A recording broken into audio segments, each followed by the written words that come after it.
Ces murs délabrés ont été les témoins impuissants de terribles souffrances dans les années 50. Ils ont abrité l'un des pénitenciers les plus durs du régime communiste roumain, qui a emprisonné jusqu'en 1989 plus de 600 000 personnes pour raisons politiques.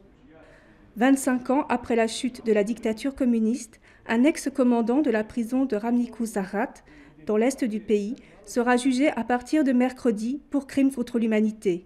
C'est le premier procès du genre en Europe de l'Est. On n'a jamais eu de procès contre le communisme, ni juridique, ni un vrai procès idéologique. Même s'il est le seul pour l'instant, ce procès a une forte valeur symbolique et peut être comparé, toute proportion gardée, à celui de Nuremberg. Âgé de 84 ans, Valentin Cristea est le dernier survivant de Râmnicu Sărat. Son souvenir de détention le plus douloureux, outre le manque de nourriture et de chauffage, c'est l'isolement absolu, l'interdiction d'adresser la parole à qui que ce soit. Chaque détenu était enfermé seul, privé de contact avec l'extérieur. Les détenus surpris en train de frapper sur le mur pour communiquer en morse avec leurs camarades étaient sévèrement punis. Je ne suis pas devenu fou, mais il y a eu des moments où j'ai pleuré des seaux de larmes, car on pleure quand on se trouve dans une telle situation. Mais il y a eu aussi un moment où j'ai failli perdre la raison.